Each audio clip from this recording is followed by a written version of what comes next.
আপনারা যদি এই ভিডিওটি দেখেন তবে জানবেন আন্তর্জাতিক জলসীমায় আমাদেরকে ইসরায়েলি দখলদার বাহিনী বা তাদের সমর্থক শক্তি আটক ও অপহরণ করেছে। গাজা অভিমুখী আন্তর্জাতিক অলাভজনক সংস্থা ফ্রিডম ফ্লোটিলা কোয়ালিশন এফএফসি পরিচালিত ত্রাণবাহী ম্যাডলিন জাহাজটি ইসরায়েলি বাহিনীর হাতে আটক হওয়ার ঠিক আগ মুহূর্তে এমন ভিডিও ধারণ করেছিলেন সুইডেনের পরিবেশ বিষয়ক আন্দোলন কর্মী গ্রেটা থুনবার্গ।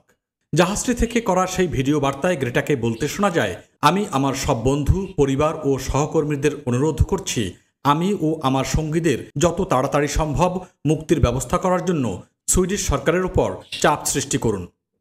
সামাজিক যোগাযোগ মাধ্যম এক্সে ইসরায়েলের পররাষ্ট্র মন্ত্রণালয় জাহাজ আটকের বিষয়টি নিশ্চিত করেছে।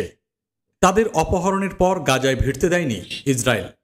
ক্ষুধার্ত ফিলিস্তিনিদের জন্য ইতালি থেকে জাহাজটিতে করে ত্রাণ নিয়ে যাওয়া হচ্ছিল, কিন্তু জাহাজটিকে সেখানে যেতে না দিয়ে আন্তর্জাতিক জলসীমা থেকেই ইসরায়েলের আশদাদ বন্দরে নিয়ে যাওয়া হচ্ছে। এ ঘটনায় ইসরায়েলের বিরুদ্ধে তীব্র নিন্দা জানিয়েছে আন্তর্জাতিক সম্প্রদায়।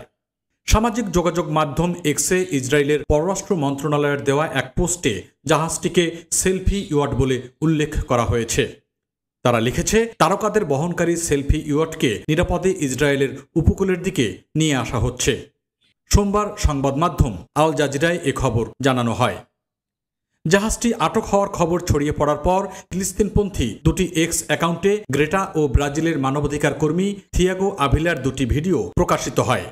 আগেই রেকর্ড করা এই ভিডিও দুটিতে তাদের বলতে শোনা যায়, আপনি যদি এই ভিডিও দেখতে পান তার অর্থ দখলদার ইসরায়েলি বাহিনী বা ইসরায়েল সমর্থিত কোনো বাহিনী আমাদের অপহরণ করছে। আন্তর্জাতিক অলাভজনক সংস্থা ফ্রিডম ফ্লোটিলা কোয়ালিশন এফএফসি পরিচালিত ত্রাণবাহী জাহাজ ম্যাডলিনে করে গাজার ক্ষুধার্ত ফিলিস্তিনিদের জন্য ইতালি থেকে ত্রাণ নিয়ে যাওয়া হচ্ছিল।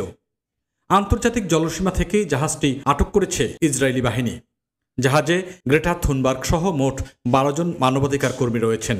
তারা হলেন ফিলিস্তিনি বংশোদ্ভূত ফরাসি নাগরিক ও ইউরোপীয় পার্লামেন্ট সদস্য রিমা হাসান, জার্মানির ইয়াসমিন আচার, ফ্রান্সের ব্যাপতিস্তু আন্দ্রে, ব্রাজিলের থিয়াগো আভিলা, ফ্রান্সের ওমর ফায়াদ, পাস্কাল মৌরিয়েরাস, ইয়েনিস মোহাম্মদি, তুরস্কের সুলাইব উর্দু, স্পেনের সার্জিও তোরিবিও, নেদারল্যান্ডসের মার্কো ফন রেনেস ও ফ্রান্সের রিভা ভিয়া। ইসরায়েলের পররাষ্ট্র মন্ত্রণালয়ের ওই পোস্টে সুইডেনের পরিবেশ বিষয়ক আন্দোলন কর্মী গ্রেটা থুনবার্গ সহ অন্যদের বিরুদ্ধে ক্ষোভ জানানো হয়েছে। এতে অভিযোগ করা হয়, মানবাধিকার কর্মীরা গণমাধ্যমকে উস্কে দেওয়ার চেষ্টা করেছিলেন, শুধু প্রচার পাওয়ার উদ্দেশ্যে তারা এই কাজ করেছেন।